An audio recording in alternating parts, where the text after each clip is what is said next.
Om Shanti. 2nd of April 2019, Tuesday. The slogan from today's Murli: those who are sweet-tempered cannot give anyone sorrow, even by mistake. Those who are sweet-tempered cannot cause anyone sorrow, even by mistake. Baba has often mentioned many times in Murli that do not give sorrow and do not take sorrow. If somebody causes sorrow to another soul, the same thing would come back to him. And Baba is saying, do not give sorrow even by mistake. Those who are sweet-tempered, not to give sorrow. How to do that? And what does he mean when he says not to give sorrow to anyone? What does it mean when Baba says don't give sorrow to anyone?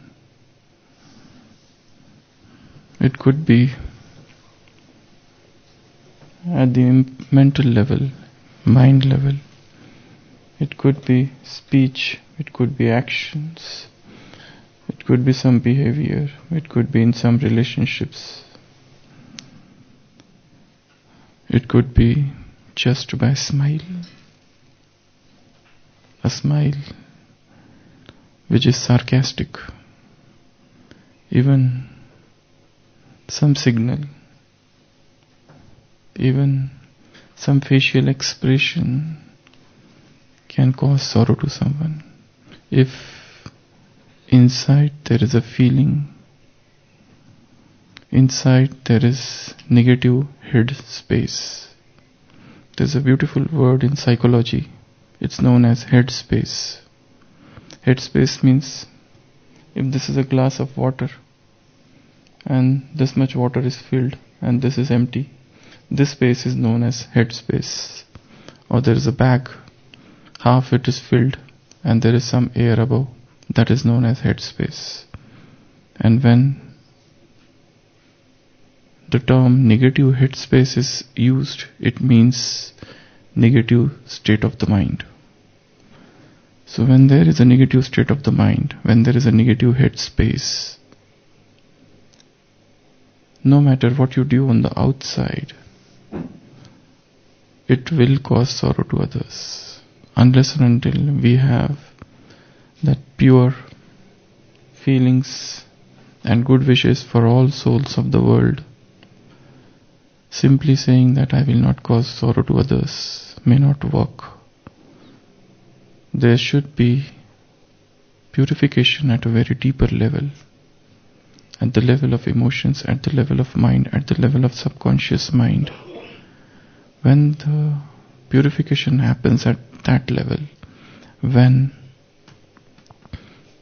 we have resolved at that level that I have good wishes and pure feelings for all the souls of the world, then only such a thing can happen.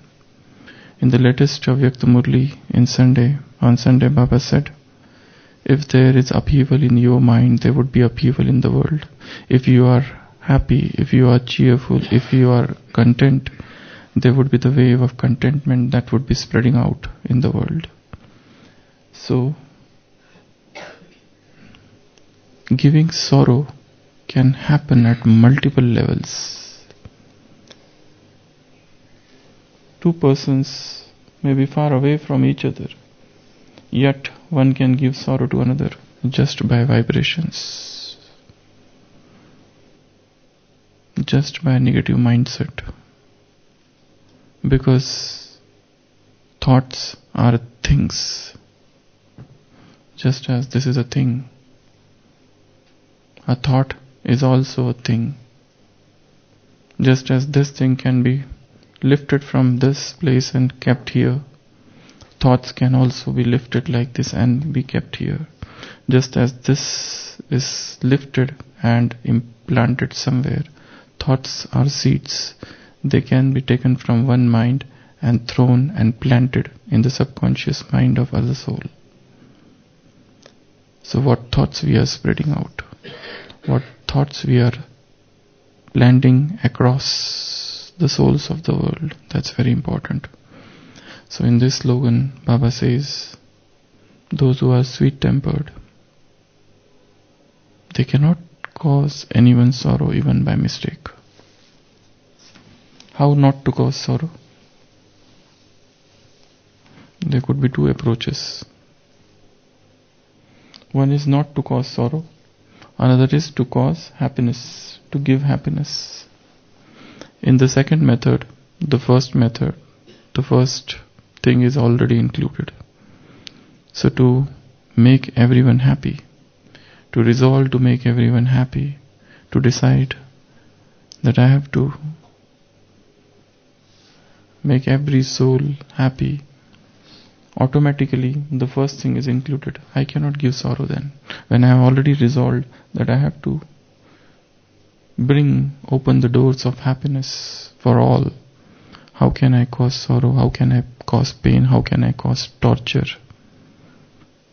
And the worst of the things human being can do is to inflict inhuman torture on other souls. There were souls on this earth who caused great sorrows to other souls. Some of them were dictators. Some of them were kings. Stalin, Mussolini, Idi, Hitler, Nadir Shah, and so many. Muhammad Ghaznavi, Muhammad Ghori. The list is huge. Aurangzeb. There were some of the souls who were sadistic. Sadistic means? Those who get pleasure. Those who derive pleasure from inflicting pains on others.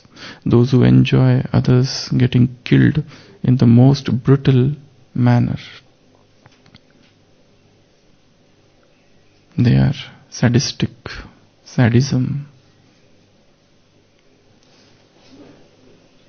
So there were people like this on this earth who were highly sadistic.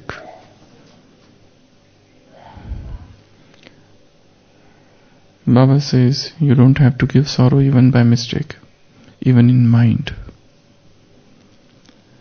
So what efforts one should do? As I said, there are two approaches. One is not to give sorrow. Another is to give happiness. So how to make someone happy?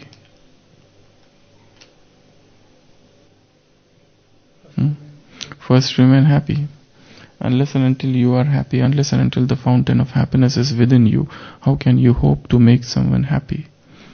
So, first is you yourself should remain happy. Find out the causes of unhappiness, the deep sorrow that comes often, and why it comes and from where it comes, what is the source of that unhappiness. There must be some breach of Srimad which was leading to unhappiness. Then, what else? How to make someone happy? Tell at least 50 ways.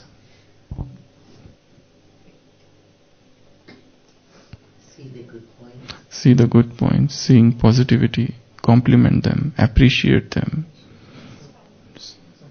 Drop a note of compliment for them somewhere in a hidden manner. Put some note that the particular thing that they did was very good. So dropping a note of compliment, appreciating, praising, emulate them. And they should know that we are trying to emulate them. We are trying to become like them in one particular sense where they are superior to us. What else? in giving happiness, automatically the first part is included. What should we do? Encourage them.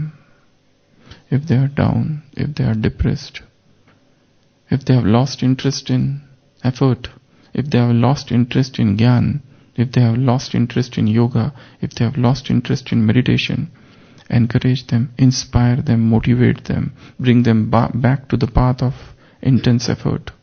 Is not that the greatest help? Is not that the way to make them happy?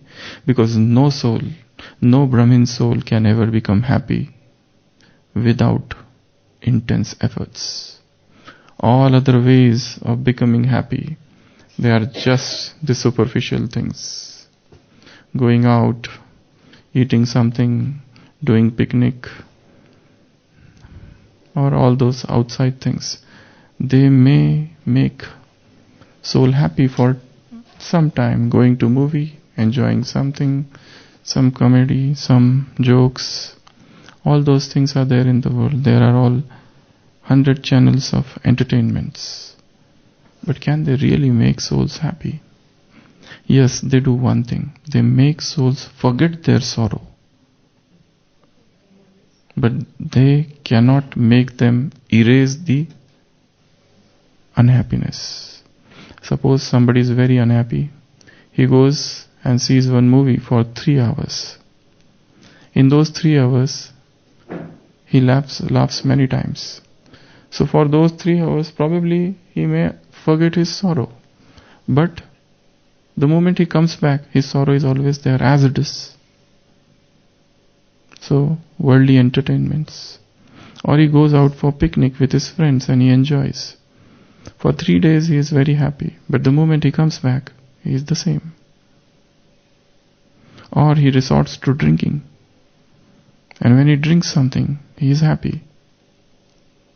Or, in fact, it's an illusion of being happy. He doesn't become happy. All entertainments, all addictions, all the pleasures of the world, they make you forget your sorrow, but they do not root out the unhappiness. That's a very subtle thing to understand. People say that we go to do all these things because they make us happy. They cannot make you happy. They just masks the unhappiness. They disempower the soul. In long run. But at that moment they feel very thrilling, scintillating pleasures they derive. In the similar manner, all the vices, in the similar manner, the greatest vice, lust, does the same thing. So, encourage souls. What else? How to make someone happy? Be happy. That was the first thing. Support them. Give them support in the times of need, in the times of crisis, in the times when they are down, in the times when they are not understanding anything. Support them. Just be with them. Just be near them. And most importantly, give them time. Give them time. Sometimes they don't need anything. They don't need your advice. Sometimes they don't need any snippet of knowledge from you. They don't need any piece of advice from you. They just need your calm, encouraging presence. Your presence, that's it. They don't need anything. They even don't want your hand of support to be kept on their shoulder. They just want you to be there. Your silent presence can make them happy. What else? How to make someone happy? In fact, we are discussing how not to give them sorrow. Forgive their faults. Forgive them. Probably we have not forgiven them. If 2 persons stay together, A and B, they may be male or female or female or male, whatever. And they stay together for 10 years, 20 years, 30 years. In those 10, 20, 30 years, multiple things have happened. And probably they have not forgiven each other for many things. Outside, they are showing they love each other. But inside, there is a gnawing hatred. What's on the conscious mind and what's in the subconscious mind, sometimes they vary a lot. There's one poet, American poet, Khalil Gibran. He has written one poetry. In that poetry, there is a mother and there is a daughter, and they both suffer from somnambulism. Somnambulism is a disease, medical illness, where a person walks in sleep. So there is a mother and there is a daughter, and they both love each other too much. And one night they go to sleep, and both of them wake up at night, and they go to the garden, and both are awake, but they don't know that they are awake because it's a disease where they walk in sleep. And the moment the mother sees the daughter, she starts blaming her, abusing her.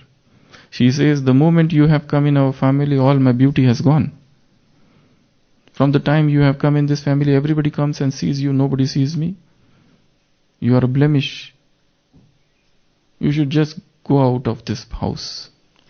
And the daughter says, I have never seen a mother like you. You are worst mother. And she starts abusing her mother a lot. Because of you, I cannot go out. Because of you, I have to work at home. And many things she says. And as they continue their conversation, it is dawn. The sun arises. And they come to senses, and the mother says, oh, my daughter, what are you doing here? Are you not feeling cold? And she starts loving. And the daughter says, oh, my mother, what are you doing here?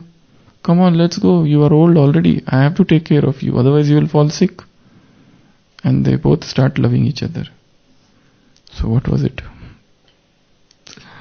During sleep, everything which was coming out was from the subconscious mind. And what they were doing once they came back to senses was the conscious mind that was speaking. So they were carrying deep hatred, deep dislike, negativity for each other, negative headspace. But on the surface, they were loving each other. And that's a sweet deception. So, support each other, encourage each other, help each other, bring out the positivity in each other. And what else? How to make others happy? No, don't pass sarcastic remarks. Don't try to irritate them, annoy them, purposefully doing things they don't like. Don't try to take revenge. Don't avenge the wrongdoings which were done on you, no matter what they have done. Who are we? We are the ones who have to give them legs, give them eyes, give them wings. So many things Baba said. You are the support of those souls. What else? Listening. Such a beautiful thing. This is perhaps most important thing. You know, if a child is not well, suffers from strong discontent or some disturbances or rowdy behavior at home, the parents take that child to counselor. What does the counselor do? He just do one thing, listening. But his listening is non-judgmental listening. A mother listens to the child, but she has many things already at the back of her mind. She listens, but she knows he is telling the untruth.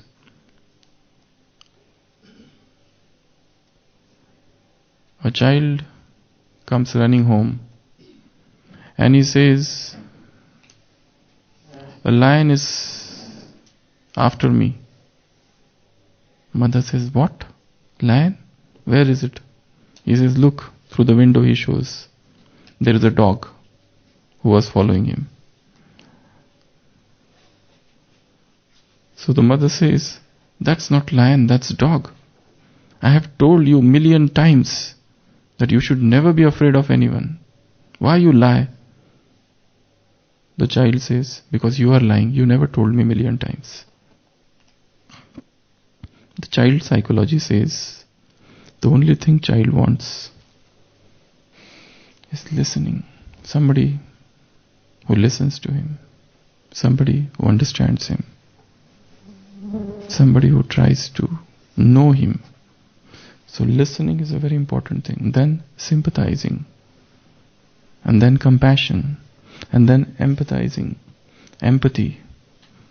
Trying to understand the soul. What they really are. What they really want. How they really are. Empathy. Sympathy. Mercy. Compassion. We are compassionate for all the world, but are we compassionate for who is just next door to me or who is with me? Probably not. There is an earthquake when we all sit in yoga and give sakash. But there is an earthquake happening around me all the time. What about that? And the persons are buried and persons are drowned and persons are suffering. What about those? What else? Give them company. Be with them. What else? Be patient. Patience is a very important thing. Be patient. They are not going to change overnight. You have taken time of 10 years to change yourself and you expect them to change overnight. It has taken 12 years for you to realize your own mistake and you expect that they should realize their mistake right away. How it is that? How is that possible? Every soul takes time. There's a very beautiful saying in English. Your best teacher is your last mistake. Your best teacher is your last mistake. So learn from the mistakes. What else? Have pure feelings. Have good intentions. Good wishes for them. And don't be attached to them. The one who is too much attached, in today's Sakar Murli Baba has remembered sannyasis. He says that some of the sannyasis, they become totally unattached. But some of them still keep on remembering their friends. So remain detached. Because if I get attached to someone, automatically I start giving sorrow to him. And especially if it is a Brahmin soul, and I get attached to some Brahmin soul, what sort of vibrations he will get from me? Because attachment comes in the category of vices, not love. Love is a divine virtue. It's an embodiment of the divine. But attachment comes under the category of vice. If I am attached to somebody and he will get the vibrations of attachment from me, how he will develop bodilessness? How he will develop soul consciousness when strong wind of attachment is coming from my side to that soul? How he can resist this gush, this whip, this wind of attachment? So I have to remain attachment not just for my sake, but for the sake of other soul also. Because that soul should not get the waves from my side. So these are some of the ways of remaining unattached. Om Shanti.